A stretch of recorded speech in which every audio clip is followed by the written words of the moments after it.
Okay, hello everybody. This is Eric Muschinski with the Gold Investment Letter and Rasmus Norling, the CEO of PolyShield Technologies. Good morning, Rasmus. How are you? Good morning, Eric. I'm fine. And you? I'm wonderful, thank you. This is our first webinar, so hopefully this is actually broadcasting live and everybody's able to hear us okay. I'm sure if not, we'll get some texts and emails. But I appreciate you joining us today, Rasmus. I wanted to have our listeners and investors that have been following your story now for several months through the Gold Investment Letter to better understand the story here, and that would include everything from your background as an engineer and your expertise as it pertains to the future, the DSOCs, the regulatory environment that we are also involved in, and I think that that's something that most of the folks online really don't quite understand fully. And I wanted to take a step back just to say that I apologize because the Gold Investment Letter, I don't think that I've told the proper story. And just in the last few months have I really absorbed from you more of the details of what we've got in terms of a massive opportunity for PolyShield and the problems that are being faced in the maritime industry. So just for everybody's edification here, we are going to allow Rasmus to have the floor and walk through this PowerPoint presentation. I may or may not interrupt him a couple of times with things to focus on, but what we will do is we've got a robust Q&A list that we're going to fire at Rasmus at the end and try to address all of your questions. So we want to leave plenty of room for that.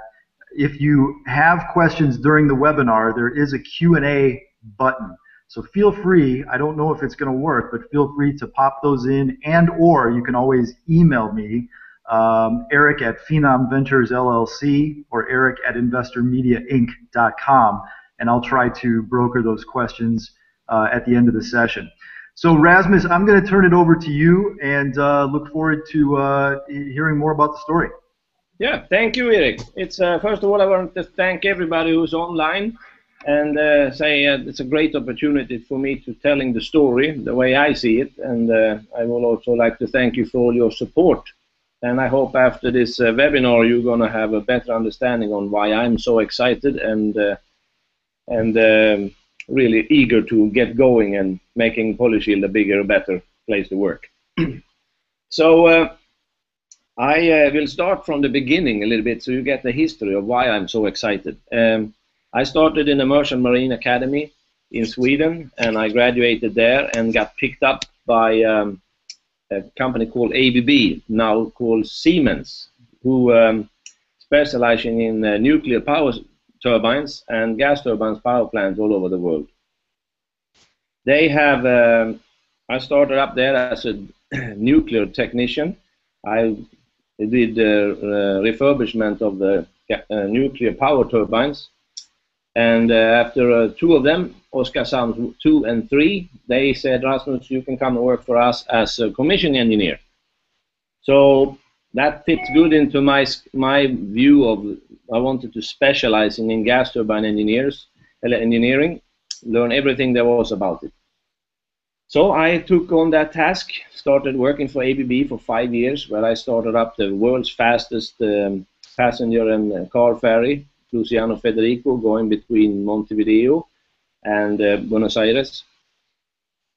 That took I took every opportunity to learn as much as I could about gas turbines.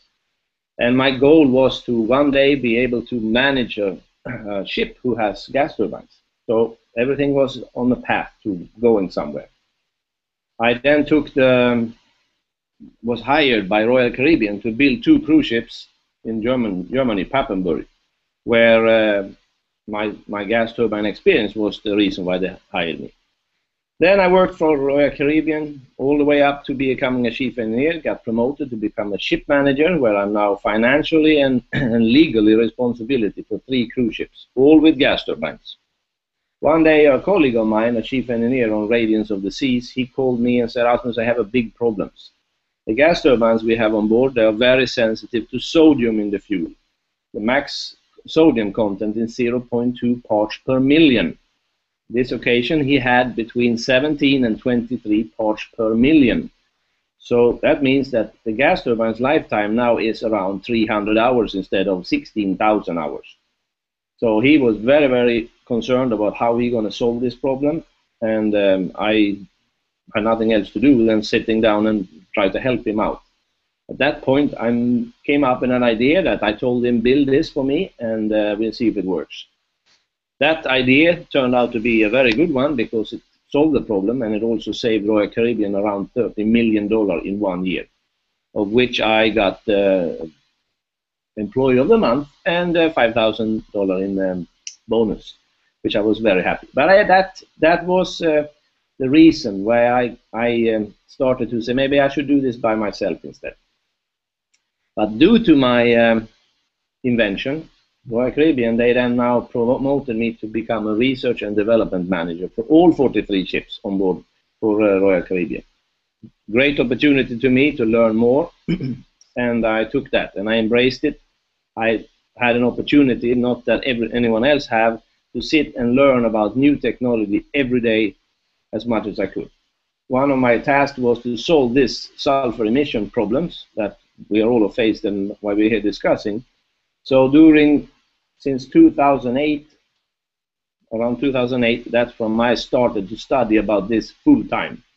So for you guys who maybe not been around and having this problem on your desk every day, it's a very, very complicated task and to understand how all this works, because there's many components and they are very, very complicated.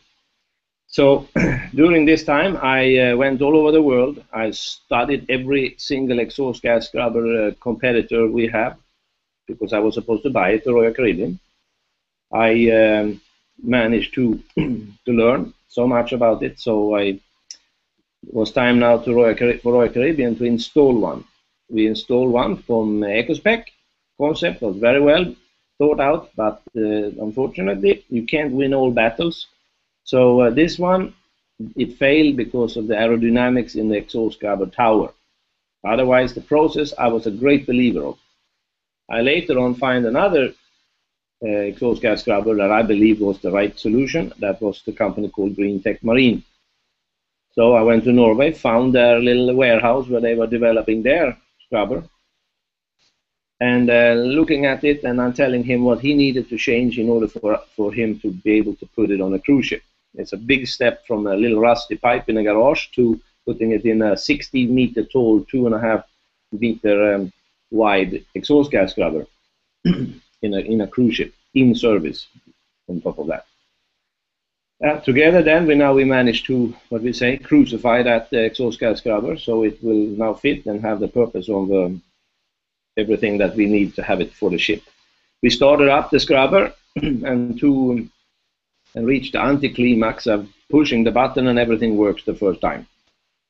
So now we started the experimental process and testing, and we discovered that we can run this exhaust gas scrubber in closed loop for 73 hours without chemicals. That is supposed to be impossible, something that not happening before, and scrubbing is not new. Nothing is new under the sun, we say in the engineering world.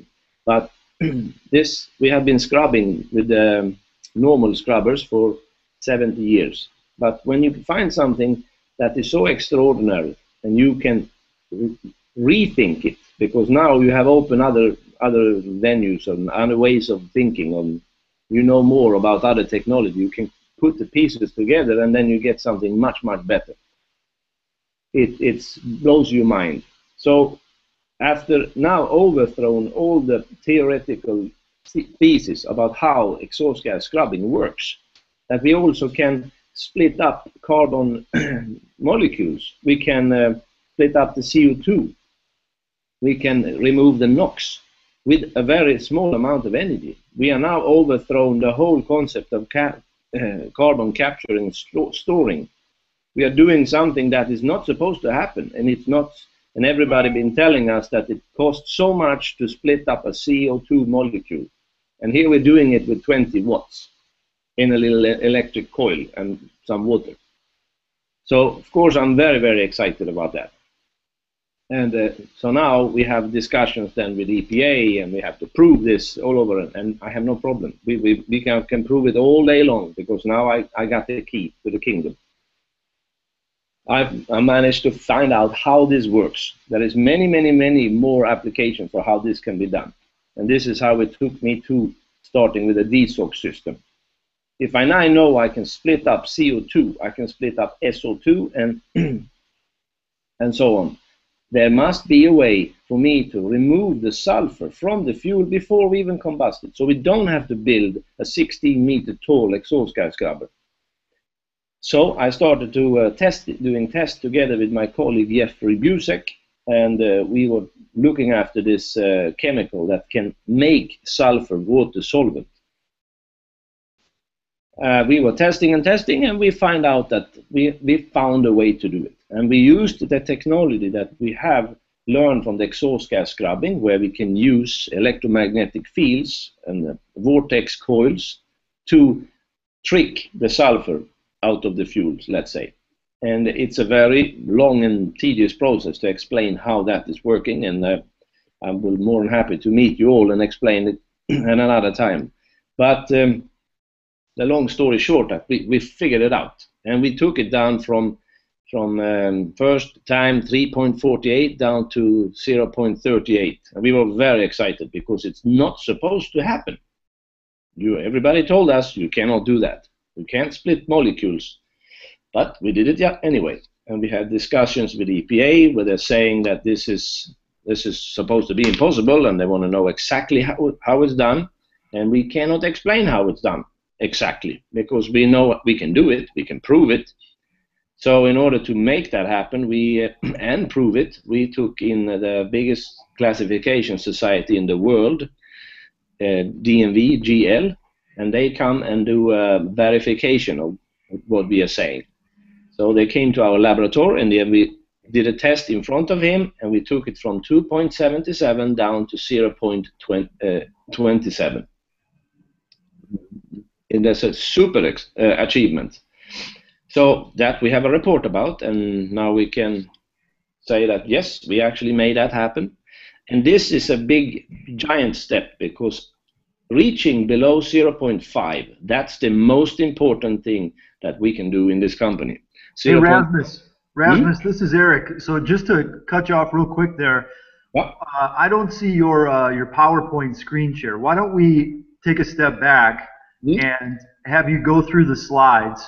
No problem. There. Great. I'll let you know when I can see it up there. Sure. There we go. Here we go. Beautiful. So you've already touched a bit on the first slide, which is that you've moved down the path of the impossible. So maybe we could just, because we're running at about 17 minutes after, and I'd love to leave about 20 minutes for Q&A. So I know that there's a lot of detail here. I don't want to overwhelm everybody with too much, but maybe you could just start to kind of blaze through the slides. Yeah, sure, no problem. I just want to warm you guys up for what's coming. Okay, so the 0.5 is the thing. And let's start here on the first slide again. So what we're saying here, the Stone Age did not end because they ran out of stone. It ended because we found a better way to do things. That's what we are doing in PolyShield.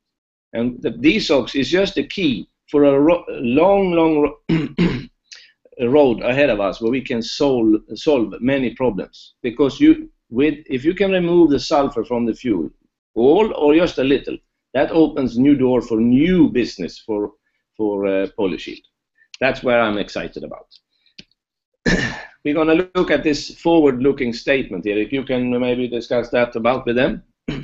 Yeah, standard. I think that most of the folks online now are used to the forward-looking statement slide, but this is a recorded webinar, so for anybody's edification online that ends up patching in here, there are going to be forward-looking statements made. These are speculations in essence. You can read the forward-looking statements paragraph here if you like.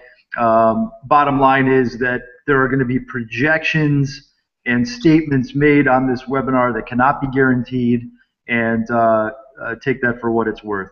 Go ahead, Rasmus. Very good.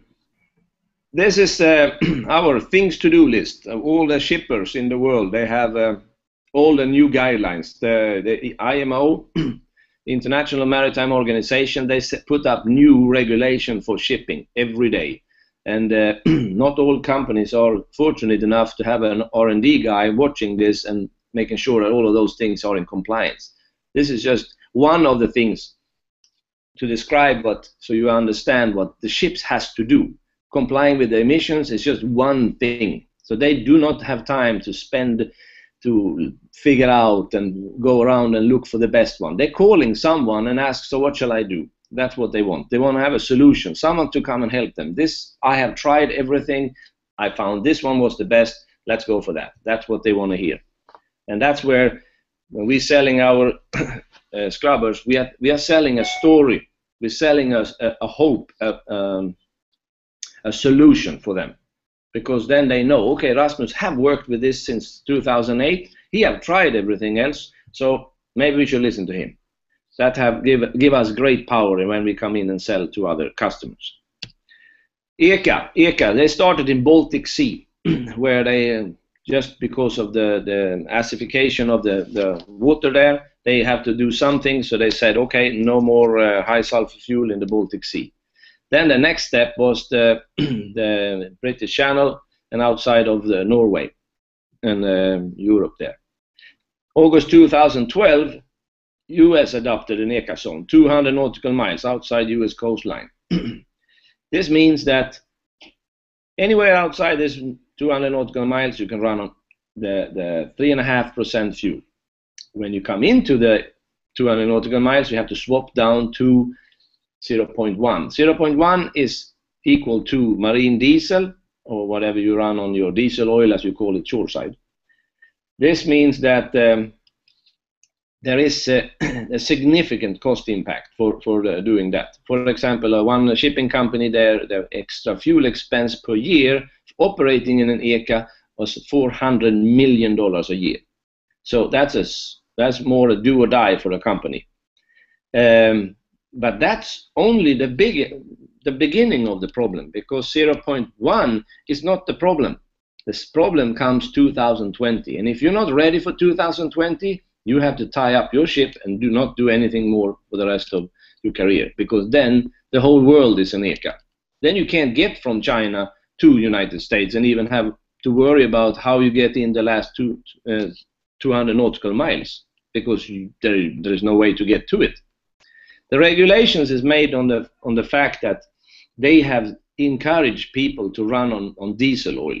The problem is there is only 1% of the available fuel ready, that the needed fuel available. So the price will go up.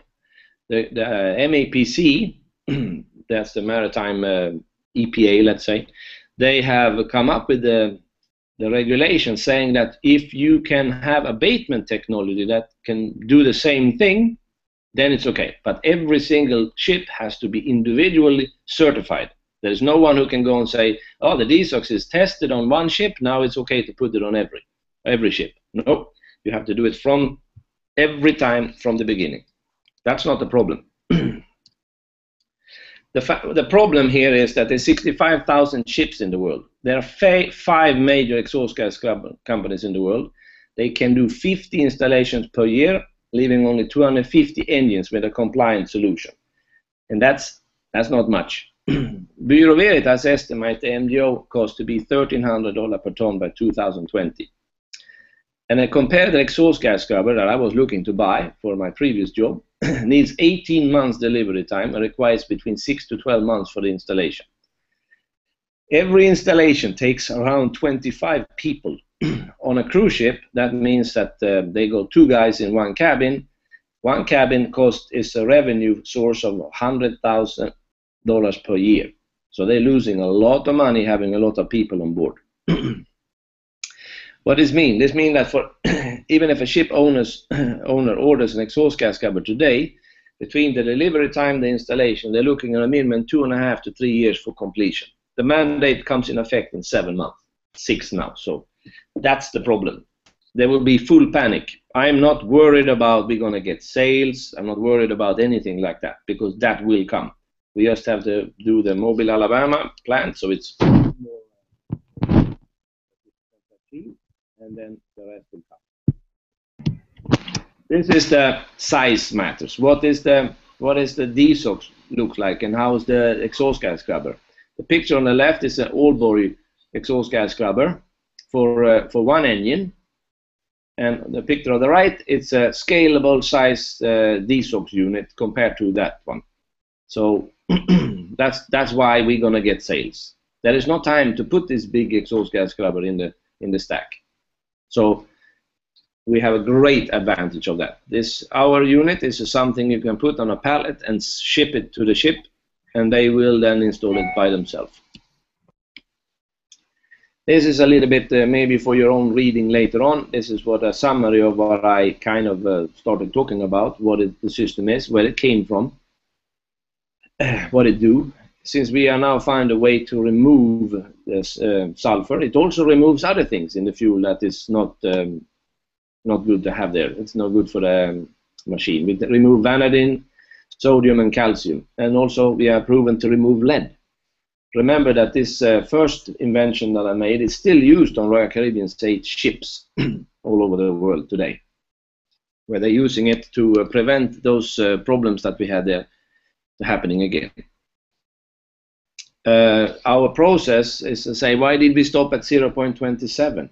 The problem is we can repeat this process. It's more like washing your hair. You do it one more time, rinse and repeat, and then you want to stop when you're ready. The thing is that we got below 0.5, and that's for me is the most critical thing to get to. Then we are moving further. We have also patented a new exhaust gas scrubber solution that we combined the DSOx 20 and a much smaller exhaust gas scrubber. Since we now can remove the sulfur, or much of it, in the fuel, we can now build an exhaust gas scrubber that is much smaller and more efficient than what you have to do normally. Rasmus, this is Eric. Yeah. So, sorry to bother, but here's one thing I'd like to say to everybody, because you've gone over it, but I'm going to give my shot as the lay person of what we're dealing with here. So when you go through, everybody wonders, and this is where I've made the mistake too, when are you going to get to 0.1 and 0.1? And really, the reason why 0.50 is such a very critical piece is that when we look at the ECA areas, so I had the outline around the US, but that also applies to Europe too as well, doesn't it? Yeah.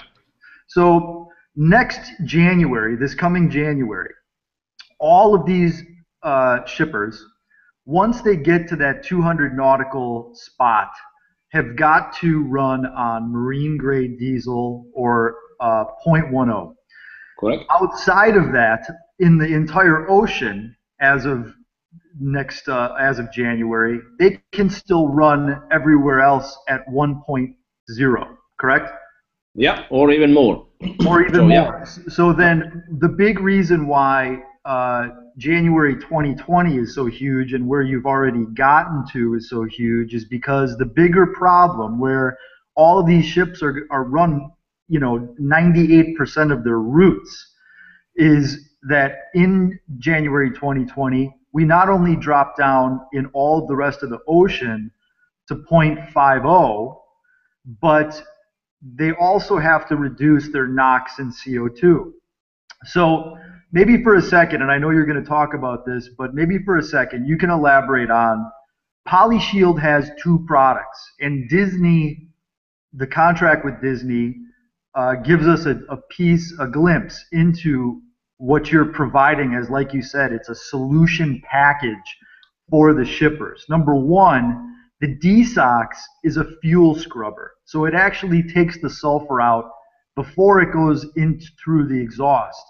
The second piece, and again, correct me if I'm wrong, is the exhaust scrubber, which is really all we see out there. So the DSOX is unique to Polyshield, to Rasmus Norling. The exhaust scrubber is unique in the sense that because you take out most of the sulfur with the DSOX, your exhaust scrubber is much smaller and it's much cheaper. And if you combine the two together, assuming that you can get a reduction in the sulfur level through the DSOX in a real world situation, not just in a lab, which is why you're working in Mobile, Alabama, then your package solution is going to take care of both January and 2020, and that's why Disney ordered that. Is that all correct? Absolutely, 100% correct. And the benefit of doing it, and like I keep saying, it's taking down to 0.5 or less. It's that if you take down, we're doing this project with Siemens gas turbine in Sweden, who want to order a exhaust scrubber solution and DSOX from us, if they do. Just a comparison, that gas flow from that gas turbine it's 4 times higher than it is from a diesel from a ship. If we would remove the sulfur from that fuel, the gas turbine can run on heavy fuel oil. They can run on heavy fuel oil 3.5%. But since we can now remove sulfur from the fuel before, the exhaust gas scrubber from a 12.6 megawatt diesel on a ship was 16 meter tall, 2.5 meter wide. Now this is 4 times higher airflow and 4 times more sulfur. If we can remove this in the DSOX, the sulfur down to 0.5 for that application, in theory, I can make the exhaust gas scrubber 3.6 meter tall and 5 meter wide. That's how much smaller it can be. So it's just the time. The more sulfur I move, the shorter I can build my exhaust gas scrubber. So that's a humongous benefit from us.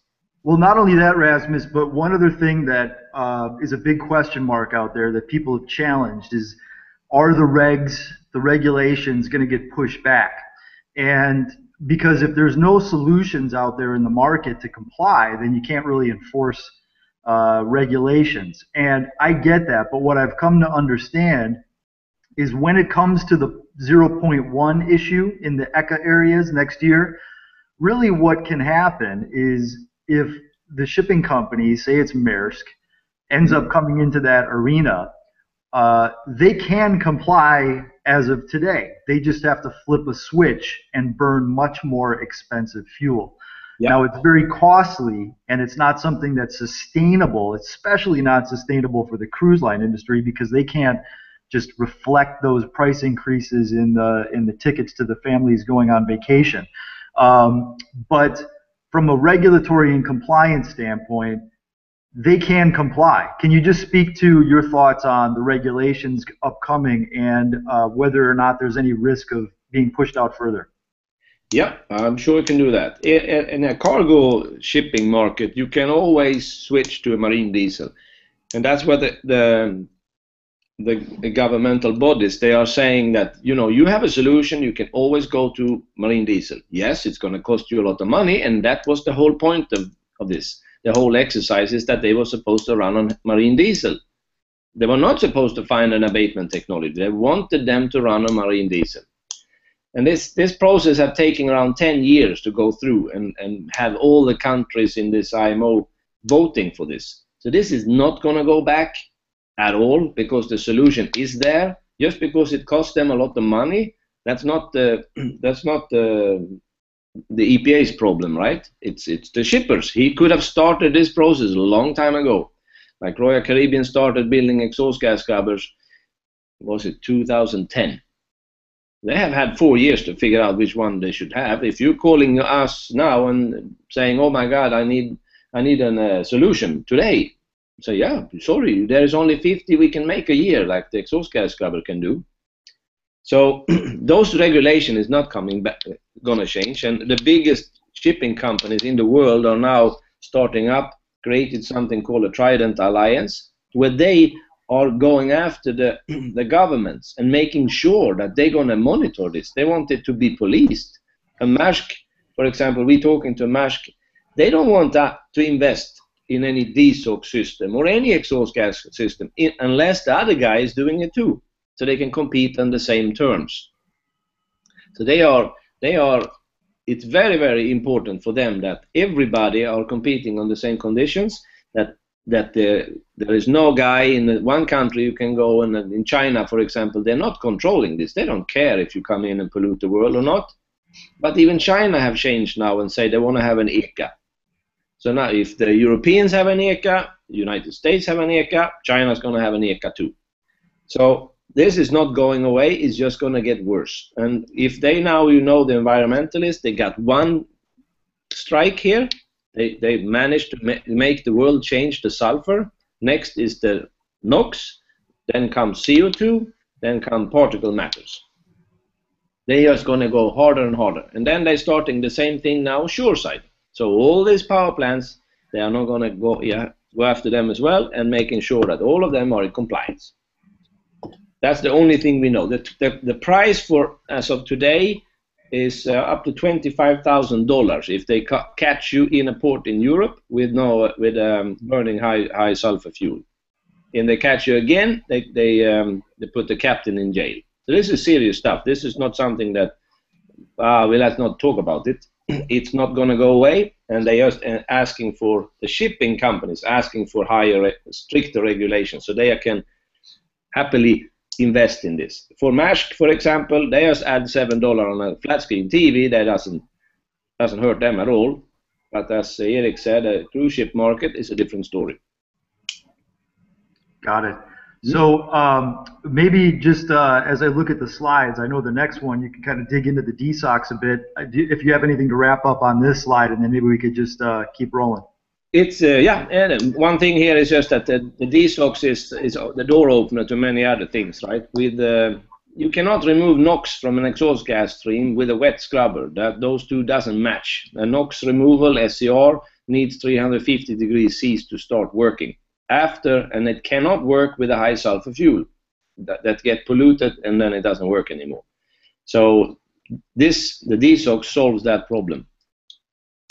It also increases the boiler efficiency, because now we don't have to worry about sulfur dew point in exhaust gases. That means we can drop the exhaust gas recovery temperature, so we can take out more energy, saving more fuel from the existing boilers. And that's a big thing.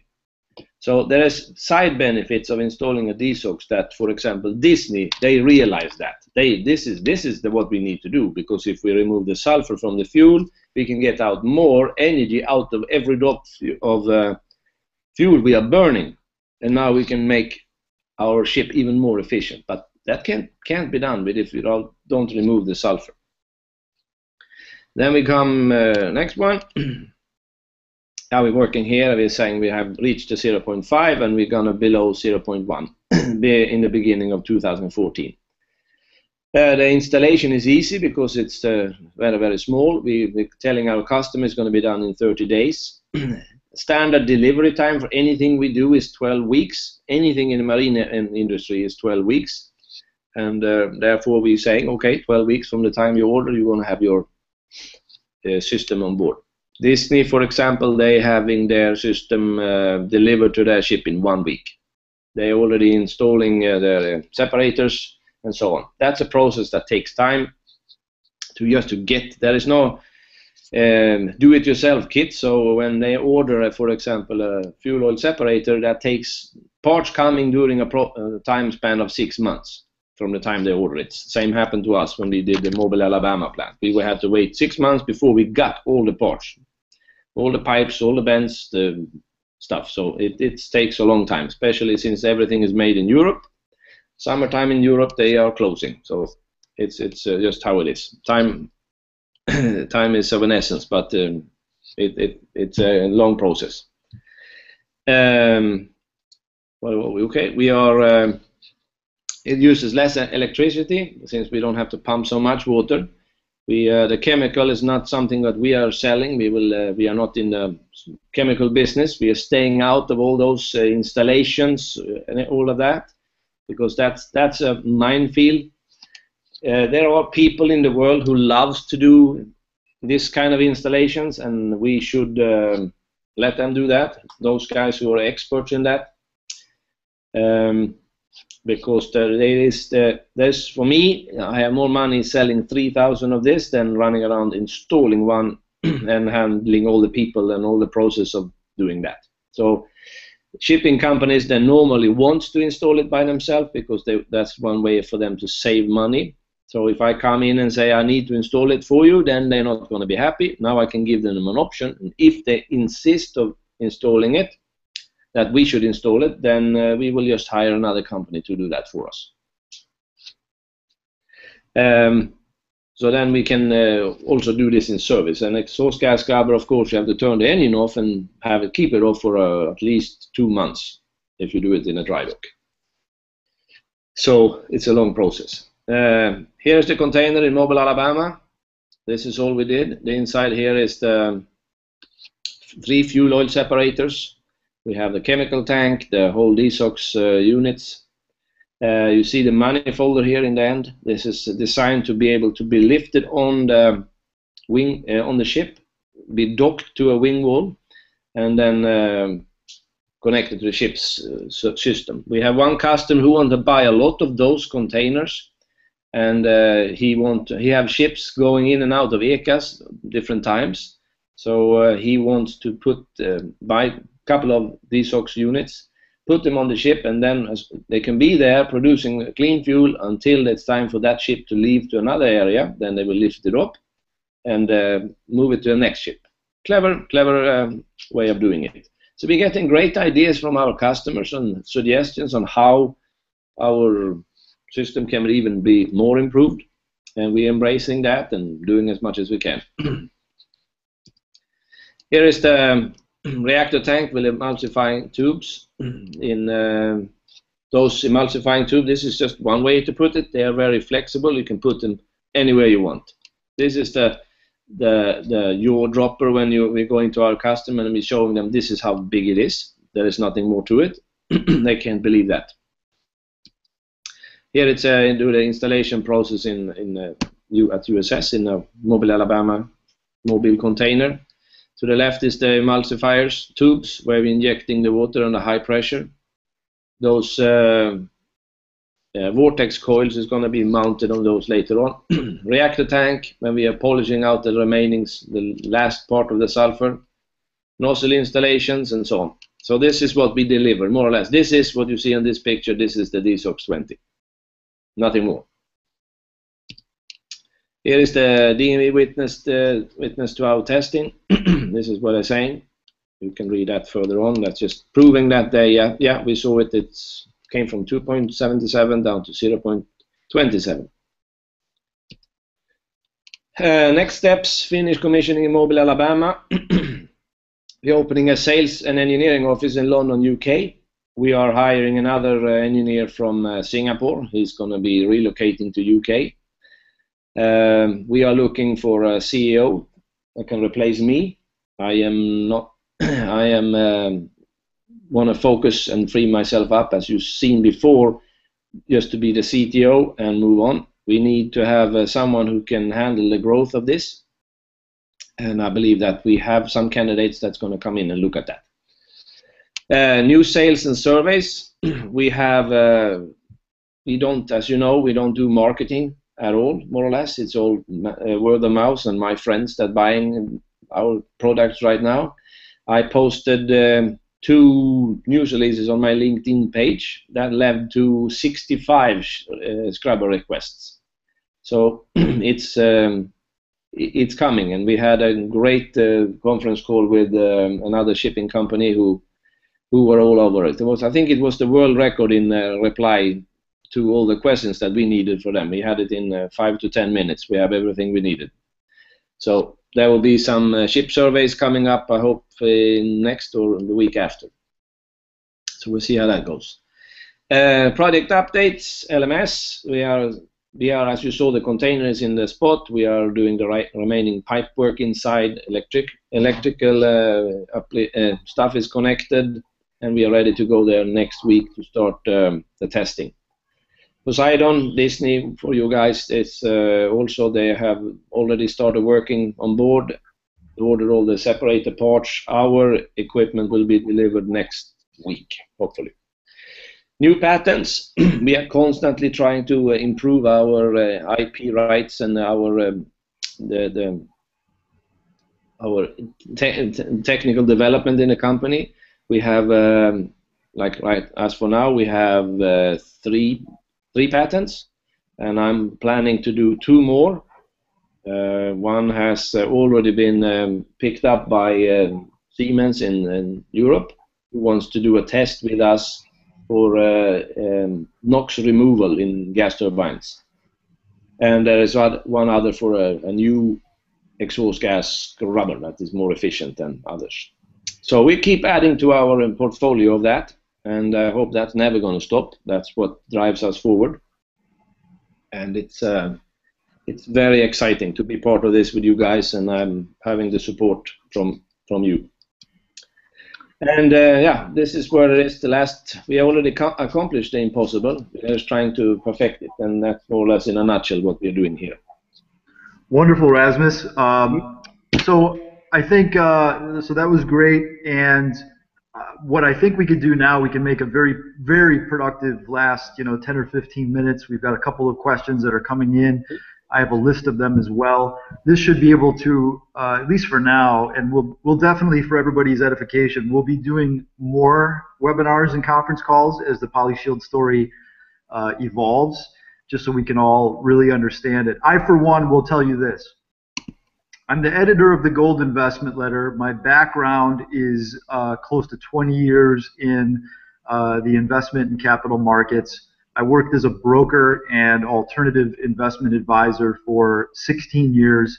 I've deals and investing in individual companies, both public and private. I think this is the biggest opportunity I've ever seen in my life.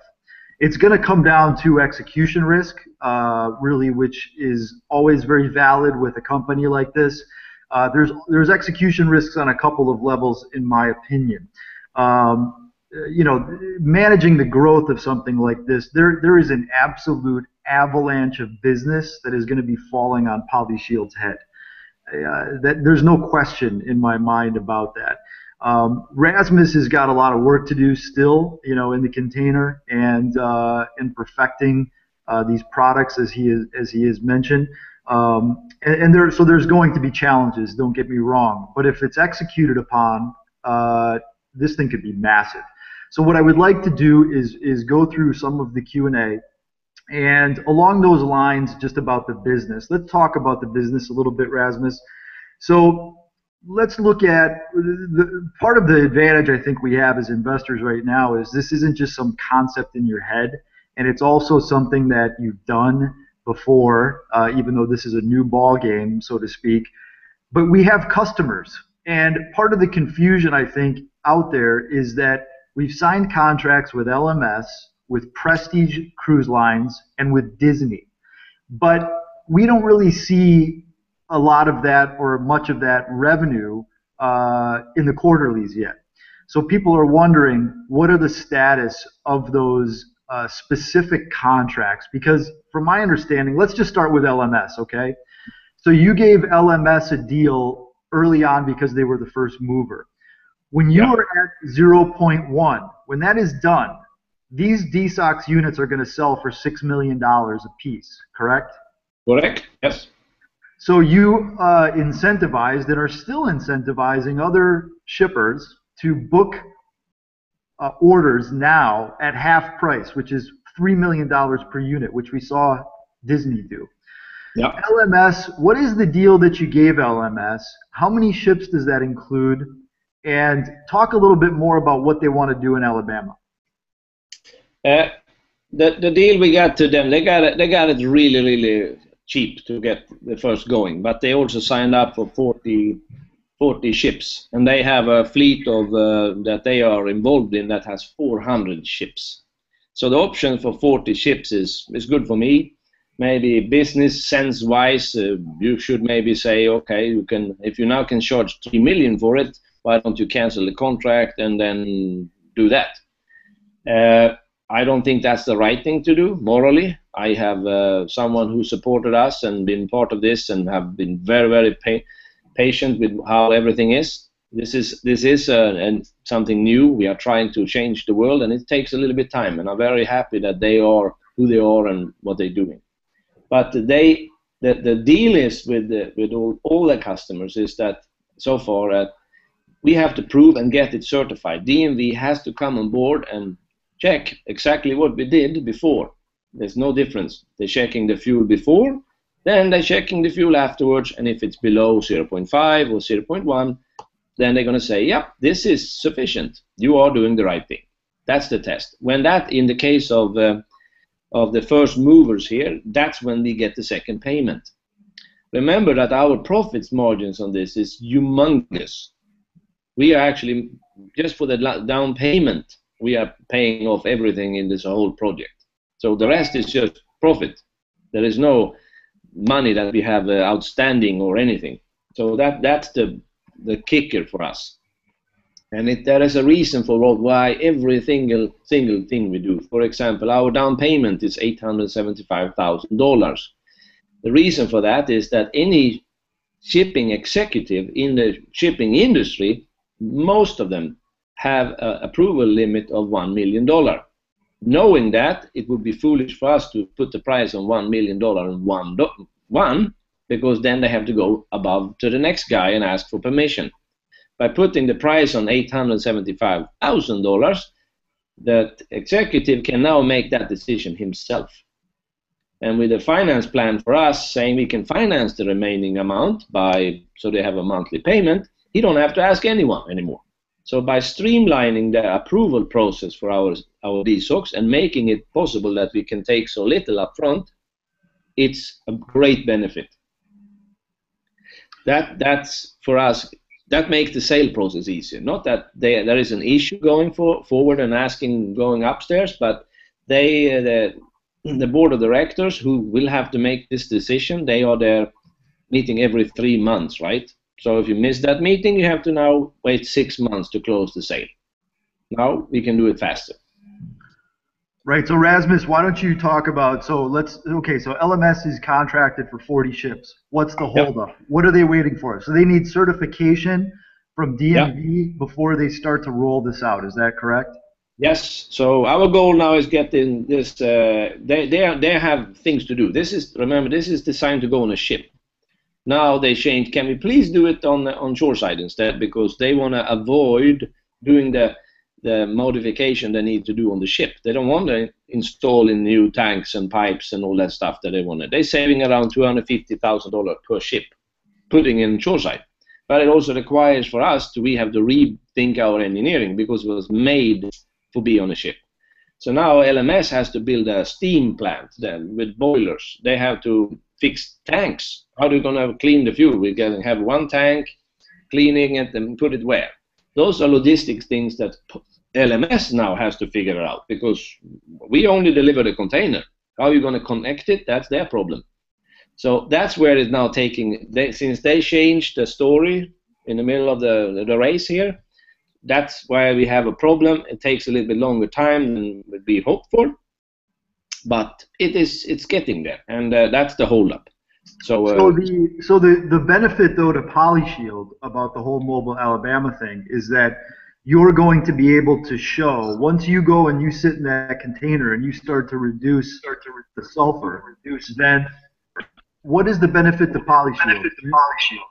The benefit for PolyShield is we get the best showpiece in the world. We can have all our customers going to Mobile, Alabama, see it for themselves, kicking the tires, and oh yeah, this is working. The benefit from, since in the beginning it was very important that this has to go on a ship, because shipping, like me, we always say, yeah, you can have done 2,000 shoreside, but we've never done it on a ship, so that doesn't count.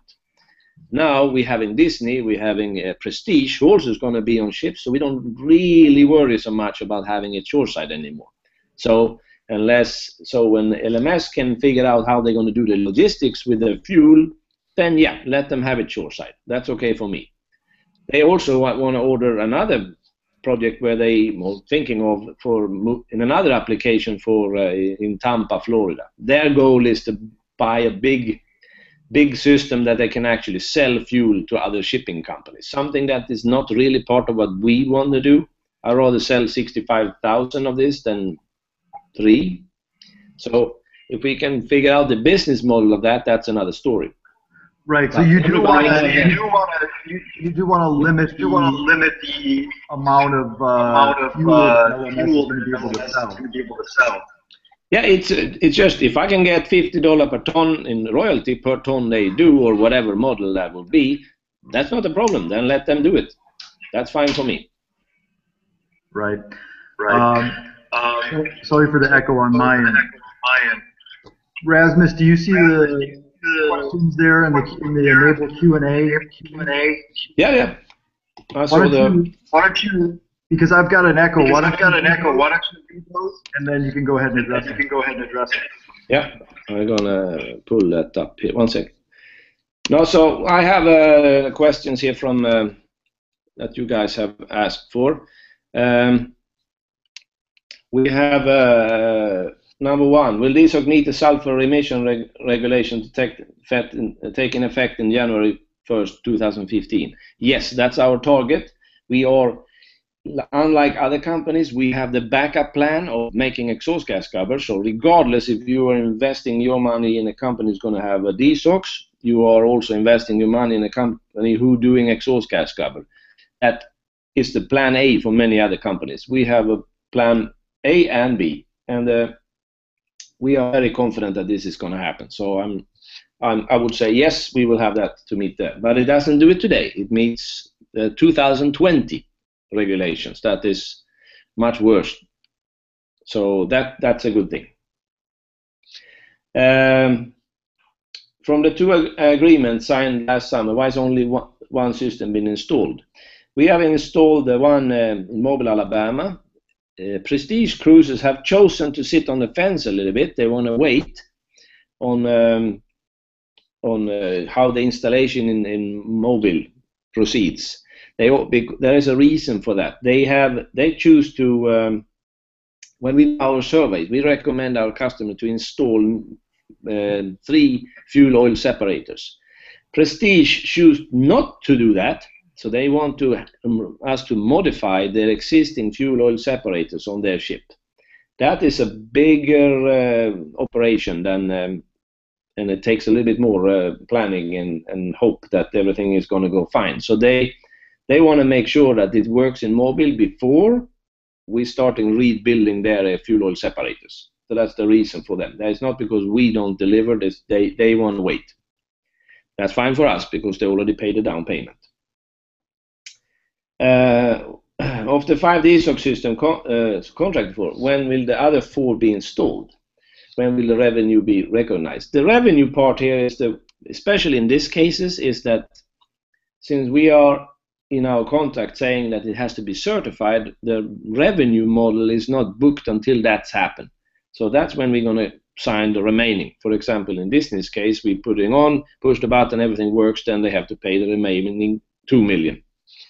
So that's how that works. So that's why it's a little bit, we can't put it on the books because the payment setup was not done that, okay, we will have so much up front, when delivered we get so much. It was up front, and then when it's all done. That helped us at that time. One third upon installation and 1/3 upon certification? Yeah, we're doing that now. It's like that. We had, in LMS case, it wasn't like that. It was more or less, this is the down payment, and then when we are done, you're paying the rest. So that is the sales thing for them to come on board and do that. So that helped us in that. So they got a really good deal, and I'm happy for them that they got that. So it's all good. Briefly explain the certification requirement relative to the 3 purchase agreement. Yeah, the certification here is it's just D&V, right? I mean, it's the same thing on everybody. Yeah. The classification societies who represent the insurance companies, they are making sure that the ships following the rules and regulations to be able to operate on ships, and if they don't follow that, you are not allowed to have any passengers on board or any people. Got it. So they're making up the regulation. This is what you have to follow, and the regulation is all the same between all classification societies. So if I meet the DNV, we also meet Lloyd's.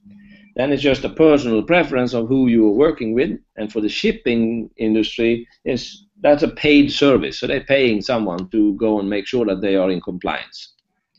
Yep. We know, and I've worked with both, or many of them other ones, so it's not an issue. It's just that as soon as we are ready, and these guys, you're not calling them to do a verification unless you are 100% sure that you will meet it.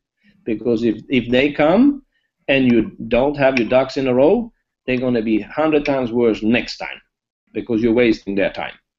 So you're not calling this guy unless you absolutely knows that I can make it. Yeah.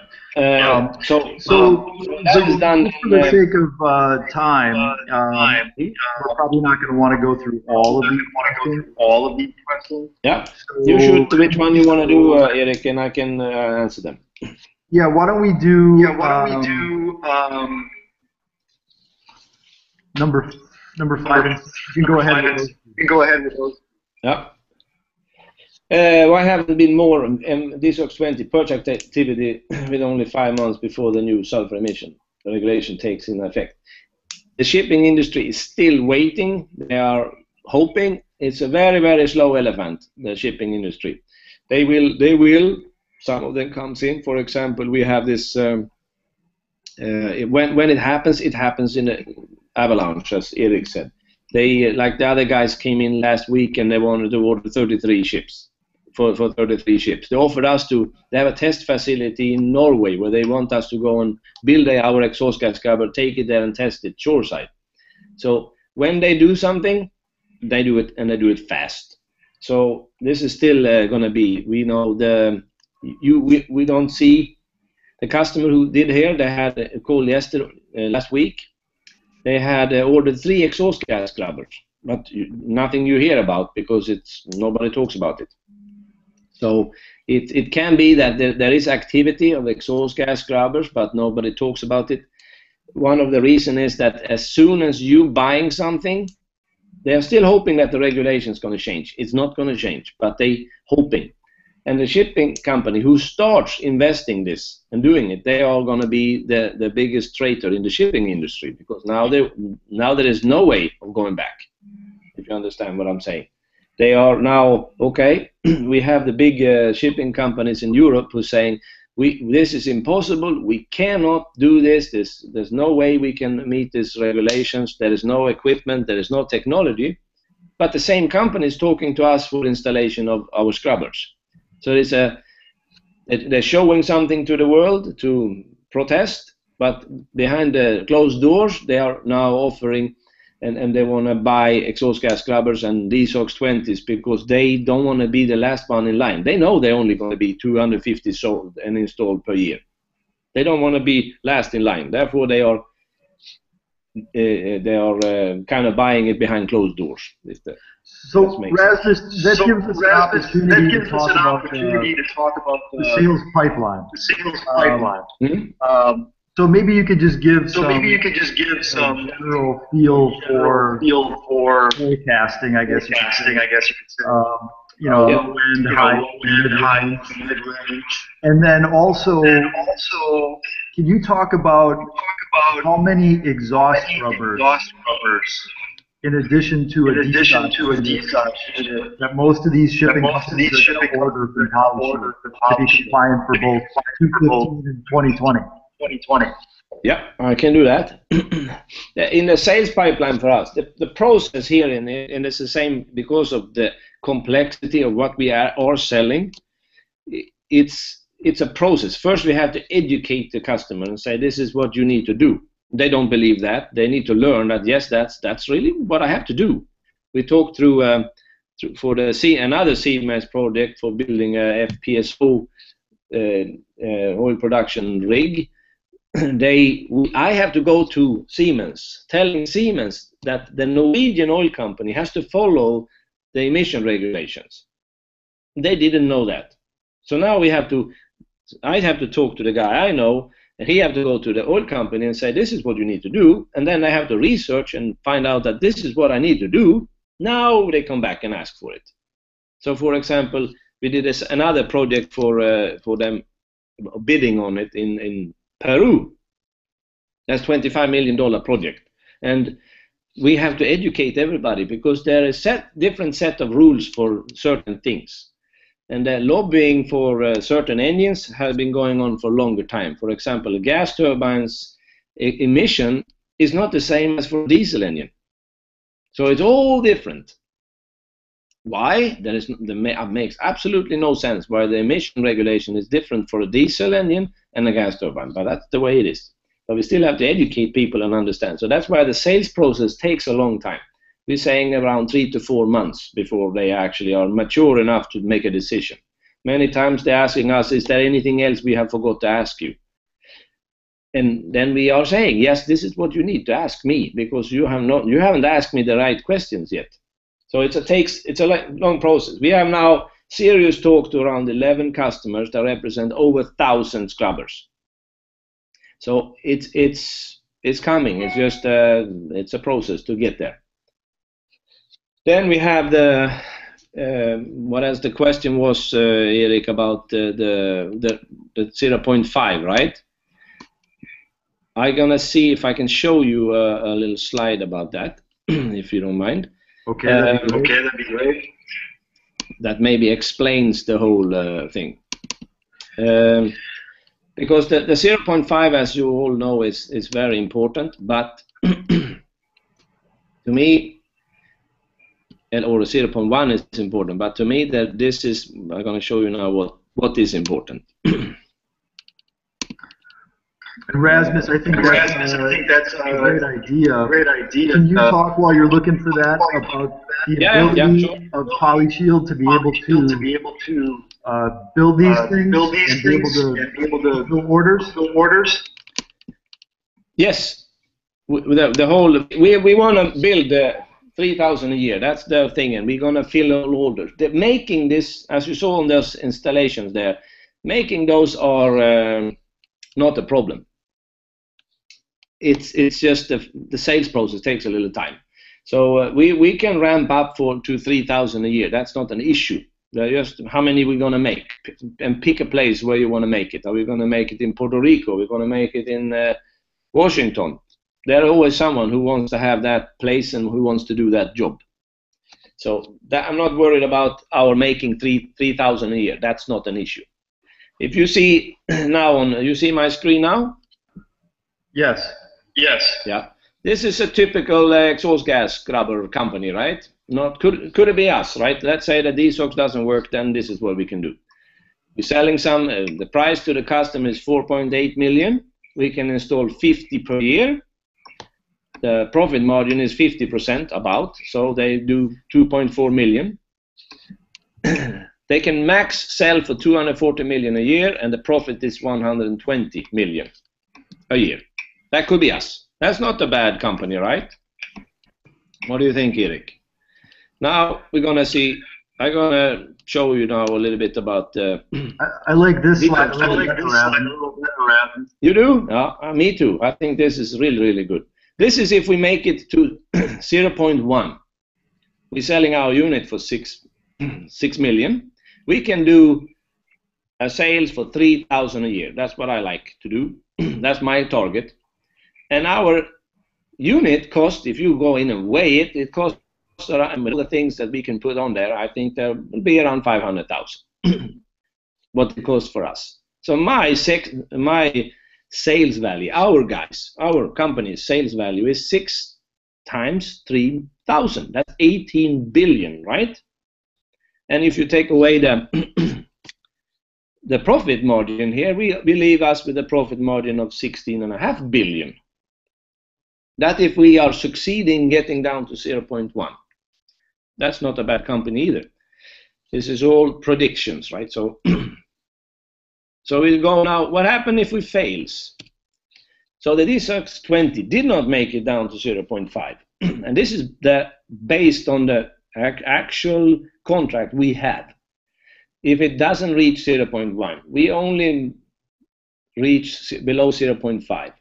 The price per DSOX unit, 1 million in deposit, we lose that.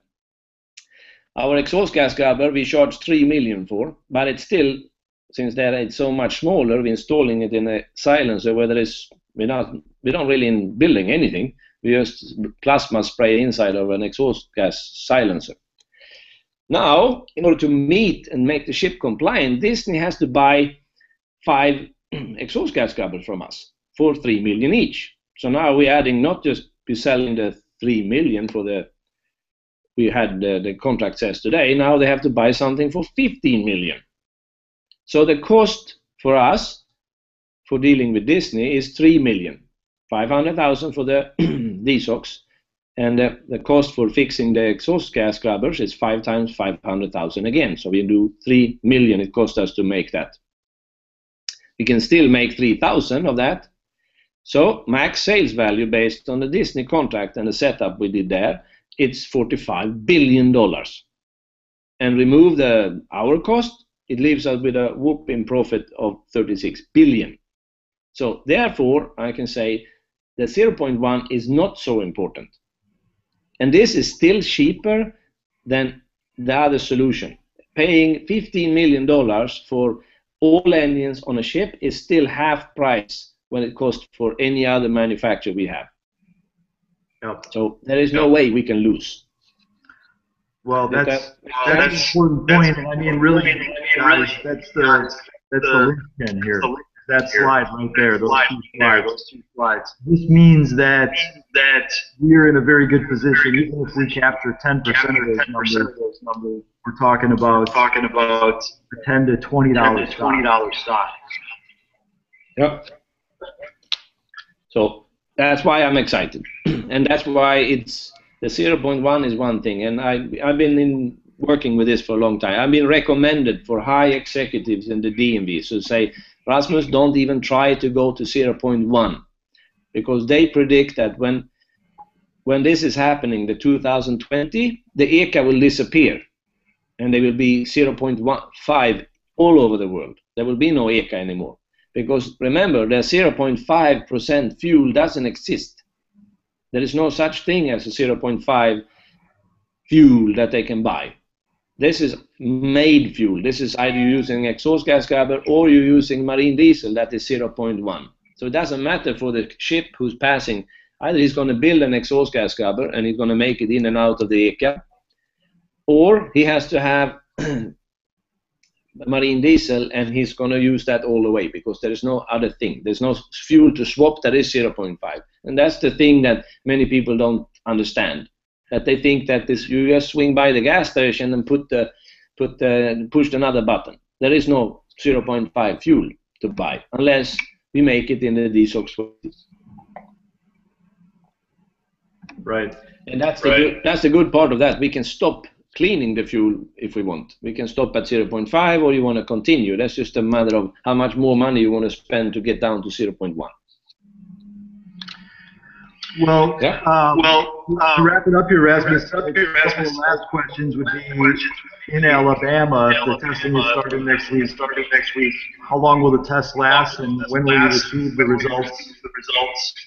I believe we do now final installation, we'll say commissioning, and a month, and then we do testing for a second month there. So in 2 months, I hope we have to have a positive result there. Great, and then just in terms of enforcement next year, if shippers don't have abatement technology on board, how aggressively are they going to be enforcing, and how is that going to look? From the standpoint of everything else, lines and shipping lines. Yeah, the problem there is if you're not compliant, you can't sail. So they are going to be tied up. They're not allowed to leave the port. So that's the ultimate thing. This is not something that you can. Okay, we look the other way today. It's not going to happen. This is, imagine the revenue to finding for a U.S. Coast Guard to finding ships that didn't comply. $25,000 or more every time, this is a great revenue for the government. Same in European Union. This is how they pay off a lot of things. How many ships coming in and out of the world there every day? They're going to come and look for sure and make sure that they are compliant. So, well, I actually heard that there's a global satellite technology that will be available to actually determine the sulfur output levels of these ships while they're on at sea. Yeah, I believe that. It's just the same. The spectrometer in space, you can see anything. That's a good way to do it. What we have been done now in Europe, they're taking thermographic printouts of what we're doing. So you can see, okay, you have now an extra higher temperature waste stream coming out from your ship, and then they're going to go see, okay, what is that? Then they get a fingerprint from the ship and say, okay, that's from this exhaust gas scrubber. Then next time you pass, and if that's not running, then they know that you are not scrubbing anymore. So then they can catch you just by doing like that. Right. Well, I apologize for my echo, folks. It threw me off a tad, but I think the recording is going to go really well, Rasmus. Let me just speak to financing. Yeah. My suggestion is that everybody kind of hold tight for a few weeks, and I think there's going to be more information there to show that PolyShield is going to be able to grow their business and have sufficient funding. Any thoughts on that? Yeah. In a couple of weeks, then they're going to be just holding off, and then it's going to be more and more attention to this as long as we get. Like in LMS case, they can you just take it down to 1% now, then they can start using it, and in the unit more or less for them is paid off in December. So, but everybody is still waiting and seeing, and they're starting. Some of them people are they have a longer time to react, but they get there. They just have to come over and see that, okay, this is not going to change. Okay, what do I do now? And then it's going to be full panic. Great. Well, I was referring to the PolyShield balance sheet and financing for Shpr. Yeah, okay, sorry. No, that is, as soon as that is done, we can count that into the books for us. Then when the certification comes, then that will move up. Well, we'll have more information, folks, on cash financing, PolyShield's balance sheet going forward. I think you'll all understand what's going on there pretty soon. I'm not about it. Companies be just fine. Over these next, 5-6 months into a full-on sprint. Lastly, Rasmus, what is the new name of the company, and hopefully the new symbol is going to be for the company, and when will that be implemented? Yeah, we are moving on to Triton. So we will then Triton Emission Solutions. So the symbol going to be DSOX. Hopefully, it's all applied for and haven't gone through yet, but it's all approved from our side, and that's going to change. I'm very excited for that, to rebrand and have a name that actually reflects what we're doing, and so that will be a good thing. Really, really excited. Awesome. So am I, Rasmus. I appreciate everybody. Thank you so much for tuning into the webinar.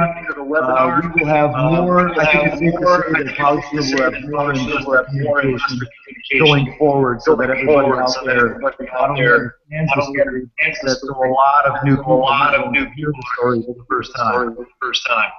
Yeah, very good. Thank you, everybody, for being part of us and supporting our company here. It's really exciting to have you with us. Thanks, Rasmus. Thanks, everyone. Yeah, bye-bye.